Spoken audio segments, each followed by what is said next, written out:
السلام علیکم ورحمۃ اللہ وبرکاتہ۔ بسم اللہ الرحمن الرحیم۔ دوستو، حضرت راشد بن عبد رب کا تعلق عرب کے مشہور قبیلہ بنو سلیم سے تھا۔ یہ زمانہ جہلیت میں بنو سلیم کے بت سوا کے پجاری تھے۔ ایک دن یہ اپنے بت خانے میں بیٹھے ہوئے تھے کہ دو لومڑیاں اندر گھس آئی اور اپنی ٹانگیں اٹھا کر بت کے سر پر موتنا شروع کر دیا۔ یہ دیکھ کر ان کے دل میں خیال آیا کہ جو بت کسی کو اپنے سر پر موتنے سے نہیں روک سکتا، وہ دوسرے کو کیا فائدہ پہنچا سکتا ہے۔ یہ خیال آنے ہی کو تھا کہ ان کو بت پرستی سے نفرت ہو گئی۔ شعر و شاعری میں بھی یہ ادراک رکھتے تھے۔ اسی وقت زبان پر یہ شعر جاری ہو گیا: اَرَبٌ يَبُولُ الثَّعْلَبَانُ بِرَأْسِهِ لَقَدْ ظَلَّ مَنْ بَالَتْ عَلَيْهِ الثَّعَالِبُ۔ کیا وہ چیز رب ہو سکتی ہے جس کے سر پر دو لومڑیاں پیشاب کریں؟ بے شک وہ ذلیل ہوا جس پر لومڑیوں نے پیشاب کیا۔ اس کے بعد سوا کے بت کو توڑ ڈالا اور سرور دو عالم صلی اللہ علیہ وسلم کی خدمت اقدس میں پہنچ کر سعادت اندوز اسلام ہو گئے۔ حضرت راشد بن عبد رب کو سب سے پہلے فتح میں سرور کونین صلی اللہ علیہ وسلم کی ہم رکابی کا شرف حاصل ہوا۔ اس طرح وہ ان 10,000 مقدس اصحاب میں شامل ہو گئے جن کے بارے میں سینکڑوں سال پہلے کتاب استثناء میں پیشن گوئی کی گئی تھی کہ وہ نبی آخر الزمان صلی اللہ علیہ وسلم کے ہم رکاب ہوں گے۔ فتح مکہ کے بعد سرور دو عالم صلی اللہ علیہ وسلم کعبہ میں داخل ہوئے تو وہاں رکھے ہوئے تمام چھوٹے بڑے بتوں کو توڑ ڈالا اور اس طرح اللہ تعالیٰ کے پاک گھر کو ان جھوٹے اور بے جان خداؤں کی آلائش سے پاک کر دیا۔ اس موقع پر حضرت راشد رضی اللہ تعالی عنہ نے جوش مسرت میں یہ شعر پڑھے تھے: قالت هلم الى الحدیث فقلت لا یأبى عليك الله والاسلام یوما شہدت محمدا وقبیلہ بالفتح حين تكسر الأصنام أرأيت نور الله أضحى ساطحا والشرك يغشى وجهه الأظلام۔ ترجمہ: محبوبہ نے کہا آؤ مل کر باتیں کریں۔ میں نے کہا نہیں، اب تو اللہ اور اسلام تیرے پاس آنے سے روکتے ہیں۔ اگر تو فتح یعنی مکہ کے وقت جبکہ بتوں کو توڑا جا رہا تھا، محمد صلی اللہ علیہ وسلم اور آپ کے قبیلے کو دیکھتی تو دیکھتی کہ اللہ کے نور سے ہر طرف اجالا پھیل گیا ہے اور شرک کے چہرے پر سیاہی چھا رہی ہے۔ دوستو، فتح مکہ کے بعد حضرت راشد رضی اللہ تعالی عنہ کو غزوہ حنین اور غزوہ طائف میں شریک ہونے کی سعادت حاصل ہوئی۔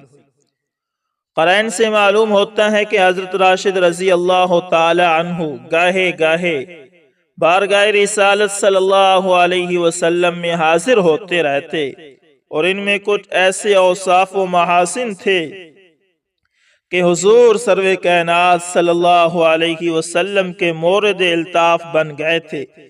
چنانچہ ایک موقع پر حضور صلی اللہ علیہ وسلم نے فرمایا: قال رسول اللہ صلی اللہ علیہ وسلم خیر قرى عربیہ خیبر وخیر بنی سلیم راشد۔ عرب کی بستیوں میں بہترین بستی خیبر کی ہے اور بنی سلیم میں بہترین آدمی راشد ہے۔ رحمت دو عالم صلی اللہ علیہ وسلم نے حضرت راشد رضی اللہ تعالی عنہ کو ایک جاگیر عطا فرمائی۔ عطائے جاگیر کے فرمان وثیقہ کی عبارت یہ جس کا ترجمہ یہ ہے کہ یہ وہ عطیہ ہے جو محمد صلی اللہ علیہ وسلم نے راشد بن عبد رب سلمی کو دیا ہے۔ آپ نے ان کو رباط میں 2 تیر کی ضد کے برابر طول میں اور 1 پتھر کی ضد کے برابر عرض میں زمین عطا فرمائی۔ بس جو شخص بھی اپنا حق جتائے گا اس کا حق تسلیم نہیں کیا جائے گا اور اصل حق انہی کا ہے۔ دوستو، رباط کا مقام جہاں حضرت راشد رضی اللہ تعالی عنہ کی جاگیر تھی، مکہ معظمہ کے قریب مدینہ کے راستے پر واقع تھا۔ حضرت راشد بن عبد رب رضی اللہ تعالی عنہ کے سال وفات کے بارے میں تمام کتب سیرت خاموش ہیں، رضی اللہ تعالی عنہ۔ حضرت جابر بن سامورہ عامری رضی اللہ تعالی عنہ کی حیات اور زندگی۔ دوستو، امیر المومنین حضرت عمر فاروق رضی اللہ تعالی عنہ کے عہد خلافت میں کوفہ آباد ہوا تو بہت سے اصحاب رسول صلی اللہ علیہ وسلم نے اس میں مستقل سکونت اختیار کر لی۔ ان میں سے بعض نے اپنے علم و فضل اور دوسرے اوصاف و محاسن کی بدولت شہرت عام اور بقائے دوام کے دربار میں نمایاں جگہ پائی۔ سیدنا حضرت جابر بن سامورہ رضی اللہ تعالی عنہ کا شمار ایسے ہی اصحاب رسول صلی اللہ علیہ وسلم میں ہوتا ہے۔ ان کا تعلق بنی عامر بن صعصعہ سے تھا اور وہ قریش کے خاندان بنو زہرہ کے حلیف تھے۔ سلسلہ نسب ان کا یہ ہے کہ جامر بن سامورہ بن جناد بن جندب بن حجیرہ بن رباب بن حبیب بن سوا بن عامر بن صعصعہ۔ بعض نے ان کے دادا کا نام جنادہ کے بجائے عمر لکھا ہے۔ عامر بن صعصعہ کی نسبت سے ان کو عامری کہا جاتا ہے اور سوا بن عامر کی نسبت سے سوائی بھی تھے۔ والدہ کا نام خالدہ بنت ابی وقاص تھا جو جلیل القدر صحابی یکی ازباد جو 10 مبشرہ میں سے ہیں۔ حضرت سعد بن ابی وقاص فاتح عراق عرب کی حقیقی بہن تھی اور سرور دو عالم صلی اللہ علیہ وسلم کی ماموزات بہن بھی تھی۔ ابو وقاص حضور صلی اللہ علیہ وسلم کی والدہ حضرت آمنہ کے چاچا زاد بھائی تھے۔ اس رشتے سے حضرت جابر بن سامورہ حضور صلی اللہ علیہ وسلم کے بھانجے ہوئے تھے۔ حضرت جابر رضی اللہ تعالی عنہ نے ہوش کی آنکھیں کھولی تو اپنے گھرانے پر اسلام کی ابر رحمت کو سایہ فگن پایا، اس لیے وہ پیدائشی مسلمان ہے۔ بچپن ہی سے نماز سے شغف تھا۔ ایک حدیث میں اپنے بچپن کا ایک واقعہ اس طرح بیان کرتے ہیں کہ میں نے رسول اللہ صلی اللہ علیہ وسلم کے پیچھے نماز پڑھی۔ جب آپ صلی اللہ علیہ وسلم نماز سے فارغ ہو کر اپنے گھر کی طرف روانہ ہوئے تو میں بھی ساتھ ہو لیا۔ ادھر سے چند بچے آ رہے تھے۔ آپ صلی اللہ علیہ وسلم نے سب کو پیار کیا اور مجھے بھی پیار کیا۔ حضرت جابر بن سامورہ رضی اللہ تعالی عنہ کو سرور دو عالم صلی اللہ علیہ وسلم سے انتہا درجے کی عقیدت اور محبت تھی۔ اکثر بارگاہ رسالت میں حاضر ہوتے اور فیضان نبوی سے خوب بہرہ یاب ہوتے۔ حضور صلی اللہ علیہ وسلم کا حلیہ مبارک بہت محبت اور شوق سے بیان کیا کرتے تھے۔ ایک مرتبہ لوگوں کو بتا رہے تھے کہ حضور صلی اللہ علیہ وسلم کے سر اقدس اور ریش مبارک کے اگلے حصے کے کچھ بال سفید ہو گئے تھے۔ جب آپ صلی اللہ علیہ وسلم بالوں میں تیل لگاتے تو یہ سفیدی زہری نہ ہوتی، یعنی یہ زہر نہ ہوتی، اور جس وقت آپ صلی اللہ علیہ وسلم کے بال پریشان ہوتے تو یہ سفیدی زہر ہو جاتی تھی۔ اور حضور صلی اللہ علیہ وسلم کی ریش مبارک میں زیادہ بال تھے، یعنی آپ صلی اللہ علیہ وسلم کی ریش مبارک گھنی تھی۔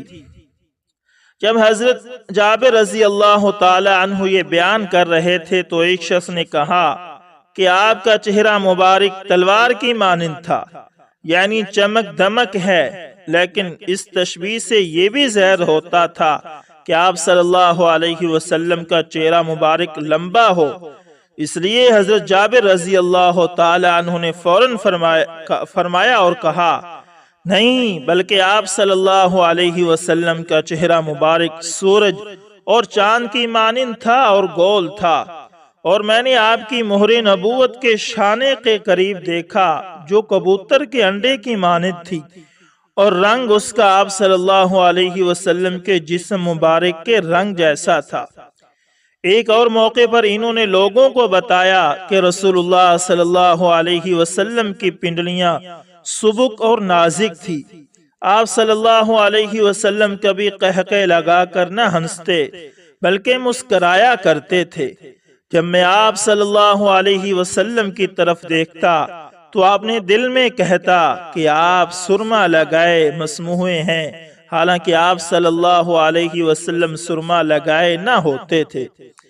ایک دفعہ فرمایا کہ میں نے حضور صلی اللہ علیہ وسلم کو چاندنی رات میں دیکھا، کبھی میں آپ کی طرف دیکھتا اور کبھی چاند کی طرف۔ آپ صلی اللہ علیہ وسلم اس وقت سرخ لباس پہنے ہوئے تھے، اور میرے نزدیک آپ صلی اللہ علیہ وسلم کا حسن و جمال چاند سے بھی بہتر تھا۔ حضرت جابر بن سمرہ رضی اللہ تعالی عنہ کو اکثر حضور صلی اللہ علیہ وسلم کی اقتداء میں نماز پڑھنے کی سعادت نصیب ہوتی تھی۔ اس کی کیفیت وہ بڑے لطف و انبساط کے ساتھ لوگوں کو سنایا کرتے تھے۔ اس سلسلے میں ان سے مروی کچھ احادیث ہم یہاں بیان کریں گے۔ فرماتے ہیں کہ رسول اللہ صلی اللہ علیہ وسلم فجر کی نماز میں سورہ قاف والقرآن المجید اور اسی کی مثل پڑھا کرتے تھے، اور اس کے بعد نماز میں اس کے بعد والی نمازوں میں اس سے کم پڑھا کرتے تھے۔ فرماتے ہیں کہ نبی کریم صلی اللہ علیہ وسلم جمعہ کے دن مغرب کی نماز میں قل یا ایھا الکافرون اور قل ھو اللہ احد پڑھا کرتے تھے۔ فرماتے ہیں کہ رسول اللہ صلی اللہ علیہ وسلم ایک دن ہمارے پاس تشریف لائے اور ہم کو حلقہ بنائے بیٹھے دیکھا۔ آپ صلی اللہ علیہ وسلم نے فرمایا، تم کو کیا ہوا کہ میں تم کو علیحدہ علیحدہ جماعتوں میں دیکھتا ہوں؟ اس واقعے کے بعد آپ صلی اللہ علیہ وسلم پھر ایک روز تشریف لائے اور فرمایا، تم نماز میں ایسی صفیں کیوں نہیں بناتے جیسی کہ فرشتے اپنے پروردگار کے سامنے بناتے ہیں؟ ہم نے عرض کیا، یا رسول اللہ صلی اللہ علیہ وسلم، فرشتے اپنے رب کے حضور کس طرح صفیں قائم کرتے ہیں؟ آپ صلی اللہ علیہ وسلم نے فرمایا، پہلے صفوں کو پورا کرتے ہیں اور صفوں میں مل کر کھڑے ہوتے ہیں۔ اسی طرح فرماتے ہیں کہ حضور صلی اللہ علیہ وسلم 2 خطبے پڑھتے تھے اور ان کے درمیان بیٹھے تھے، اور دونوں خطبوں میں قرآن پڑھتے اور نصیحت کرتے تھے، اور آپ کی نماز اوسط درجے کی ہوتی تھی اور خطبہ بھی اوسط درجے کا ہوتا، یعنی نہ بہت طویل نہ بہت مختصر۔ فرماتے ہیں کہ میں نے رسول اللہ صلی اللہ علیہ وسلم کے ساتھ دونوں عیدوں کی نماز پڑھی، 1-2 مرتبہ نہیں، بہت دفعہ۔ ان نمازوں میں نہ تو اذان کہی جاتی تھی نہ اقامت۔ اللہ اکبر، اللہ اکبر۔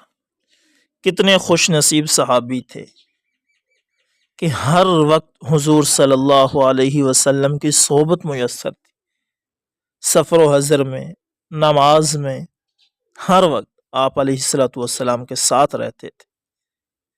کتنے خوش نصیب تھے یہ لوگ۔ اللہ تعالیٰ سے دعا ہے کہ اللہ تعالیٰ ان کے نقش قدم پر چل کر ہمیں بھی یہ دنیا کا سفر طے کرنے کی توفیق عطا فرمائے۔ یہ ہے وہ صحابہ جن کے بارے میں اللہ نے راضی ہونے کا اعلان کیا ہے۔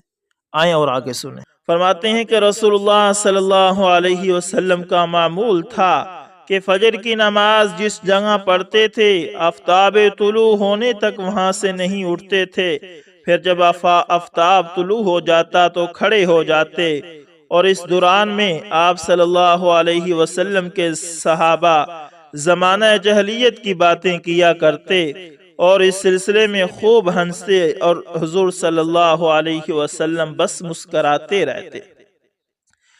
ارباب سیر نے حضرت جابر بن سمرہ رضی اللہ تعالی عنہ کے غزوات میں شرکت کے بارے میں کچھ نہیں لکھا۔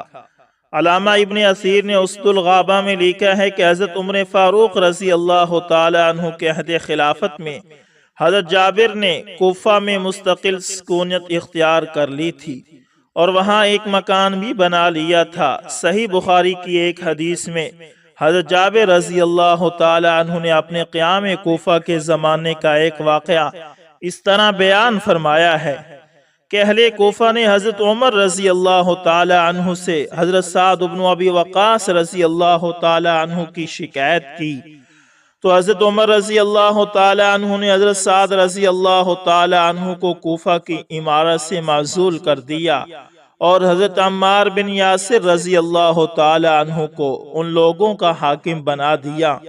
ان لوگوں نے سعد رضی اللہ تعالی عنہ کی بہت سی شکایتیں کی، یہاں تک بیان کیا کہ وہ نماز بھی اچھی طرح نہیں پڑھاتے۔ اس پر حضرت عمر رضی اللہ تعالی عنہ نے ان کو بلا بھیجا اور جب وہ آئے تو ان سے کہا، اے ابو اسحاق، یہ لوگ کہتے ہیں کہ تم نماز اچھی طرح نہیں پڑھاتے۔ انہوں نے جواب دیا، سنیے، میں ان کے ساتھ حضور صلی اللہ علیہ وسلم کی نماز کی مانند نماز پڑھاتا تھا، پہلی 2 رکعتوں میں زیادہ دیر لگاتا اور اخیر کی 2 رکعتوں میں تخفیف کرتا تھا۔ حضرت عمر رضی اللہ تعالی عنہ نے فرمایا، اے ابو اسحاق، تمہاری نسبت میرا ایسا ہی خیال تھا۔ پھر حضرت عمر رضی اللہ تعالی عنہ نے ایک شخص یا چند اشخاص کو سعد رضی اللہ تعالی عنہ کے ہمراہ کوفہ بھیجا تاکہ وہ حضرت سعد رضی اللہ تعالی عنہ کے خلاف اہل کوفہ کی شکایات کی تحقیق کریں۔ چنانچہ وہ گئے اور انہوں نے کوئی مسجد نہ چھوڑی کہ جس میں حضرت سعد رضی اللہ تعالی عنہ کی کیفیت نہ پوچھی ہو۔ سب لوگوں نے ان کی بہت تعریف کی، یہاں تک کہ وہ بنو عبس کی مسجد میں گئے تو وہاں ایک شخص کھڑا ہو گیا جس کو اسامہ بن قتادہ کہتے تھے اور کنیت اس کی ابو سعدہ تھی۔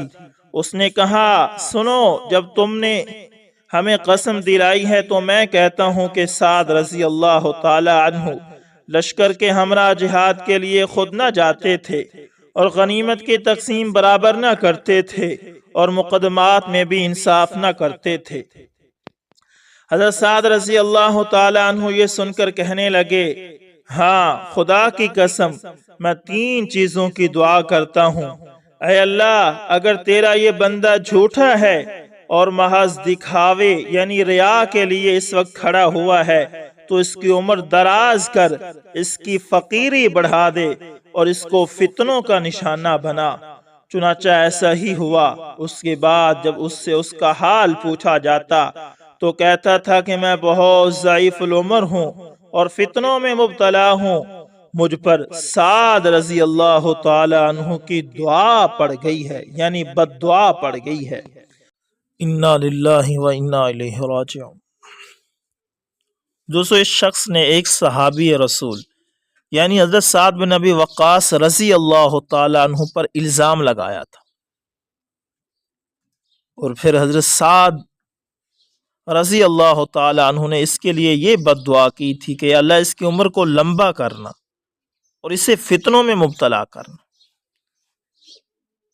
اگر یہ شخص اس وقت توبہ کر لیتا تو کیا پتہ وہ معاف کر دیتے، لیکن یہ اپنی ہٹ دھرمی پر ڈٹا رہا تو پھر آخر میں اس کے لیے کیا ہوا؟ وہی فتنے اور وہی مصائب اس نے اپنی زندگی میں دیکھے۔ حضرت جابر بن سمرہ رضی اللہ تعالی عنہ نے با اختلاف روایت 65 یا 66 میں کوفہ میں وفات پائی۔ 40 احادیث مروی ہیں اور وہ فضلاء صحابہ میں شمار ہوتے ہیں۔ حضرت جابر سے مروی کچھ احادیث اوپر نقل کی جا چکی ہیں، ان کی کچھ مزید احادیثیں یہاں بھی درج ہیں۔ فرماتے ہیں کہ میں نے رسول اللہ صلی اللہ علیہ وسلم کو یہ فرماتے ہوئے سنا ہے کہ اللہ تعالیٰ نے مدینہ کا نام طابہ رکھا ہے۔ فرماتے ہیں کہ رسول اللہ صلی اللہ علیہ وسلم نے فرمایا ہے کہ جب اللہ تعالیٰ تم میں سے کسی کو مال عطا فرمائے تو اس کو چاہیے کہ پہلے اپنی ذات پر خرچ کرے اور پھر اپنے گھر والوں پر یعنی بیوی بچوں پر۔ فرماتے ہیں کہ میں نے رسول اللہ صلی اللہ علیہ وسلم کو یہ فرماتے ہوئے سنا ہے کہ اپنی امت کے لیے میں 3 باتوں سے ڈرتا ہوں کہ کہیں ان کی وجہ سے وہ گمراہی میں نہ پڑ جائیں۔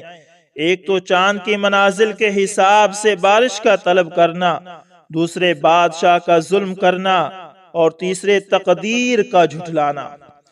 فرماتے ہیں کہ رسول اللہ صلی اللہ علیہ وسلم نے فرمایا کہ آدمی کا اپنی اولاد کو ادب سکھانا ایک سا پیمانہ ہے، یہ خیرات کرنے سے بہتر ہے۔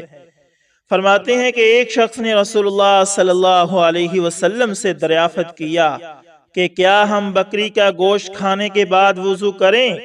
آپ صلی اللہ علیہ وسلم نے فرمایا تیرا جی چاہے تو وضو کر اور جی نہ چاہے تو نہ کر۔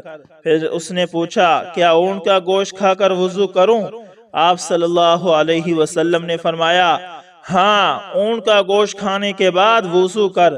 پھر اس نے سوال کیا کیا میں بکریوں کے رہنے کی جگہ میں نماز پڑھ لوں؟ آپ صلی اللہ علیہ وسلم نے فرمایا ہاں۔ پھر اس نے پوچھا کیا اونٹوں کے بندھنے کی جگہ نماز پڑھ لوں؟ آپ صلی اللہ علیہ وسلم نے فرمایا نہیں۔ ویڈیو کی جانب آگے بڑھنے سے پہلے یہ ایک چھوٹی سی وضاحت کرتا جاؤں کہ دوستو، صحابہ کرام رضوان اللہ علیہم اجمعین اپنا ہر چھوٹا سا چھوٹا عمل بھی، چھوٹا سے چھوٹا کام بھی دین کے مطابق کرنا چاہتے تھے۔ ہر بات میں بغیر کسی شرم کو سامنے رکھے وہ جا کر آپ علیہ الصلوۃ والسلام سے سوال کرتے تھے کہ اللہ اس کے بارے میں کیا فرماتے ہیں، آپ کی اس میں کیا رائے ہے، اسلام میں یہ عمل کس طرح کیا جا سکتا ہے۔ اس لیے وہ کامیاب بھی ہو گئے۔ آج ہم اپنے بڑے سے بڑے فیصلے بھی ہم اکیلے کرنے کی کوشش کرتے ہیں، کسی مفتی کسی عالم سے نہیں پوچھتے۔ آئیں اور آگے سنتے ہیں۔ اسی طرح فرماتے ہیں کہ رسول اللہ صلی اللہ علیہ وسلم نے فرمایا یہ دین ہمیشہ قائم رہے گا اور مسلمانوں کی ایک جماعت کہیں نہ کہیں ہمیشہ جہاد کرتی رہے گی یہاں تک کہ قیامت قائم ہو جائے گی۔ حضرت عبداللہ بن بصر رضی اللہ تعالی عنہ۔ علامہ ابن اسیر نے اسد الغابہ میں لکھا ہے کہ قبول اسلام کے وقت نبی اکرم صلی اللہ علیہ وسلم نے اپنا دست مبارک حضرت عبداللہ بن بصر رضی اللہ تعالی عنہ کے سر پر پھیرا اور ان کے لیے دعا کی۔ ان کے والد بصر بن ابی بصر رضی اللہ تعالی عنہ، والدہ بھائی عطیہ اور بہن سما بھی سب ان کے ساتھ اسلام لائے۔ حضرت سما کا شمار مشہور صحابیات میں ہوتا ہے۔ حضرت عطیہ بن بصر کا شمار ان صحابہ میں ہوتا ہے جنہوں نے شام میں سکونت اختیار کر لی تھی۔ ان سے یہ حدیث مروی ہے کہ حضرت عقاف بن وداع ہلالی رسول اللہ صلی اللہ علیہ وسلم کی خدمت میں حاضر ہوئے۔ حضور صلی اللہ علیہ وسلم نے ان سے پوچھا اے عقاف تمہاری بیوی ہے؟ انہوں نے عرض کیا نہیں۔ آپ صلی اللہ علیہ وسلم نے پوچھا لونڈی ہے؟ انہوں نے عرض کیا نہیں۔ پھر آپ صلی اللہ علیہ وسلم نے پوچھا تم تندرست اور مالدار ہو؟ انہوں نے کہا جی ہاں خدا کا شکر ہے۔ آپ صلی اللہ علیہ وسلم نے فرمایا تو تم شیطان کے بھائیوں میں سے ہو یا تو تم عیسائی رہبوں میں شامل ہو جاؤ، کیونکہ تم ان کے مثل ہو، اور اگر ہم میں رہنا چاہتے ہو تو جو کچھ ہم کر رہے ہیں وہی کرو۔ نکاح ہماری سنت ہے، تم میں بدتر لوگ وہی ہیں جو مجرد ہیں، تم بھی خراب موت ان لوگوں کی ہے، تم میں خراب موت ان لوگوں کی ہے جو مجرد ہیں، خرابی تمہاری۔ اے عقاف نکاح کرو۔ عقاف نے عرض کیا یا رسول اللہ صلی اللہ علیہ وسلم آپ جس سے چاہیں میرا نکاح کر دیں، میں راضی ہوں۔ پس رسول اللہ صلی اللہ علیہ وسلم نے فرمایا اچھا خدا کا نام لے کر میں نے کریمہ بنت کلثوم حمیری سے تمہارا نکاح کر دیا۔ اس سارے خاندان کو رسول اللہ صلی اللہ علیہ وسلم سے بڑی عقیدت اور محبت تھی، لیکن ارباب سیر نے یہ تصریح نہیں کی کہ حضرت عبداللہ، حضرت بصر اور حضرت عطیہ نے کن کن غزوات میں شرکت کی۔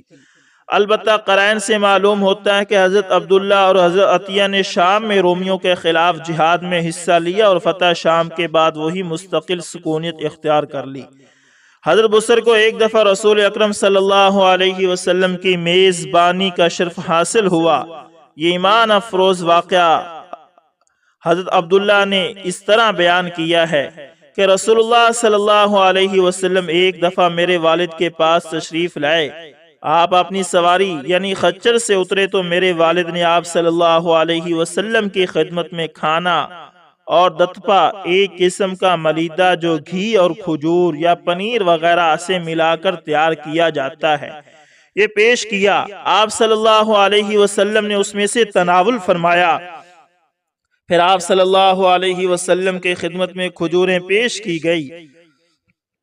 آپ صلی اللہ علیہ وسلم ان کو کھاتے اور کلمہ والی انگلی اور درمیانی انگلی دونوں کو ملا کر کھجور کی گٹھلیاں ان میں سے لے کر پھینکتے جاتے تھے۔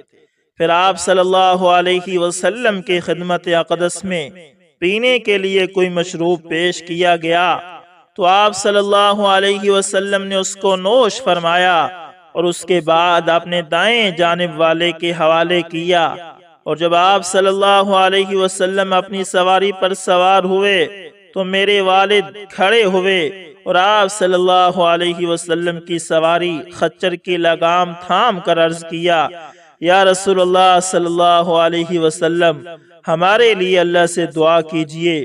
تو آپ صلی اللہ علیہ وسلم نے دعا فرمائی، اللہم بارک لہم فیما رزقتہم واغفر لہم وارحمہم، اے اللہ ان کے لیے ان کی روزی میں برکت عطا فرما اور ان کی مغفرت فرما اور ان پر رحم فرما۔ فرماتے ہیں کہ میرے والد نے میری والدہ سے کہا کہ اگر تم رسول اللہ صلی اللہ علیہ وسلم کے لیے کھانا تیار کر لو تو کیا اچھا ہو۔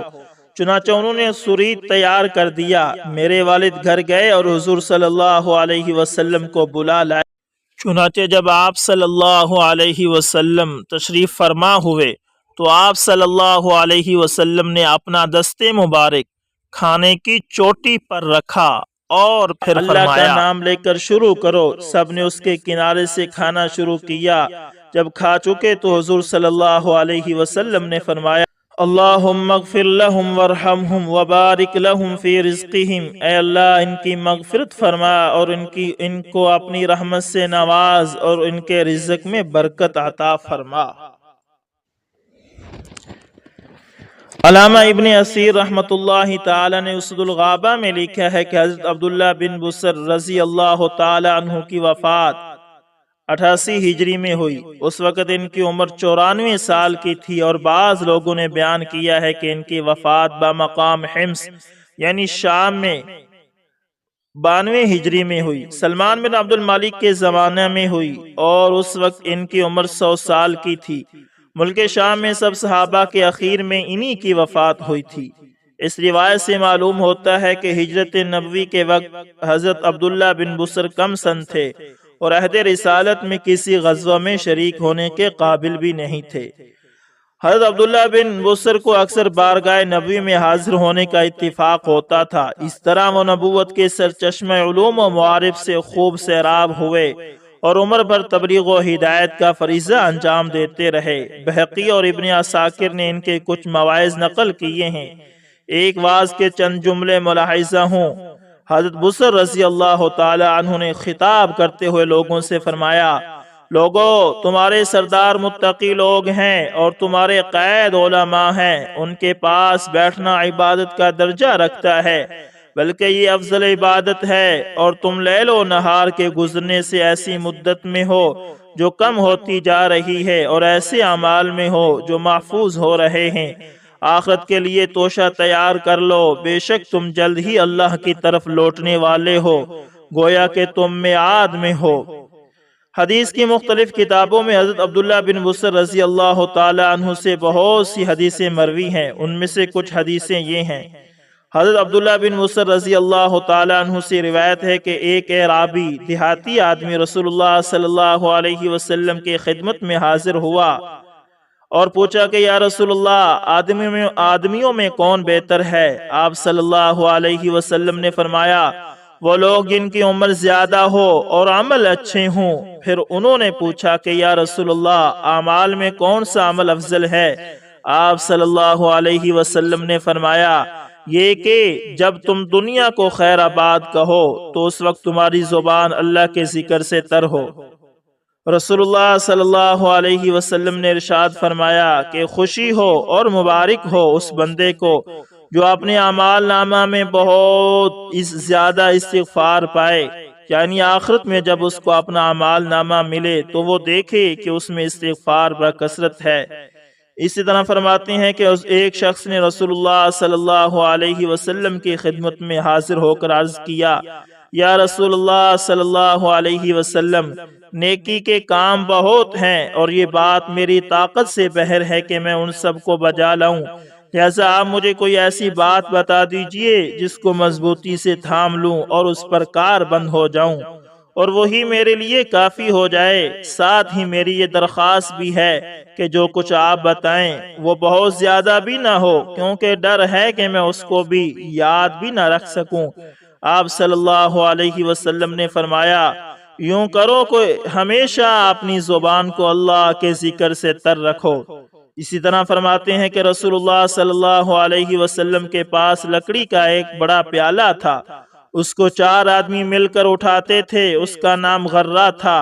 ایک دفعہ لوگ عید کی نماز پڑھ کر آئے تو وہ پیالہ لایا گیا، اس میں شوربے میں روٹیاں بھگوئی ہوئی تھی۔ لوگ اس کے ارد گرد بیٹھ گئے۔ جب لوگ زیادہ ہو گئے تو رسول اللہ صلی اللہ علیہ وسلم بجائے کھل کر بیٹھنے کے گھٹنوں کے بل بیٹھ گئے۔ ایک اعرابی نے کہا کہ یہ بیٹھنے کی طرز کیسی ہے؟ آپ صلی اللہ علیہ وسلم نے فرمایا اللہ تعالیٰ نے مجھے صاحب اخلاق بندہ بنایا ہے، سرکش اور متکبر نہیں بنایا۔ پھر آپ صلی اللہ علیہ وسلم نے فرمایا اس کے کناروں سے کھانا شروع کر دو، درمیانی حصہ بعد میں کھانا، اس میں اللہ برکت دے گا۔ تو دوستو یہ تھے چند صحابہ کرام رضوان اللہ علیہم اجمعین کی زندگیاں اور ان کے چند واقعات اور ان سے مروی احادیث۔ الحمدللہ ہم نے صحابہ کرام کی زندگیوں کا سلسلہ شروع کر رکھا ہے۔ دوستو امید کرتا ہوں آپ لوگوں کو ویڈیو اچھی لگی ہوگی، پسند آئے تو لائک شیئر کمنٹ لازمی کریں، اور اگر آپ ہمارے channel S information T V پر نئے ہیں تو دوستو اس کو بھی لازمی سبسکرائب کریں اور ساتھ میں بیل کے نشان کو دبانا نہ بھولیے گا تاکہ ہر نئی ویڈیو کا نوٹیفیکیشن آپ تک پہنچتا رہے۔ دوستو ملتے ہیں کسی نیکسٹ اچھی سی ویڈیو کے اندر، تب تک کے لیے اللہ حافظ، جزاکم اللہ خیر۔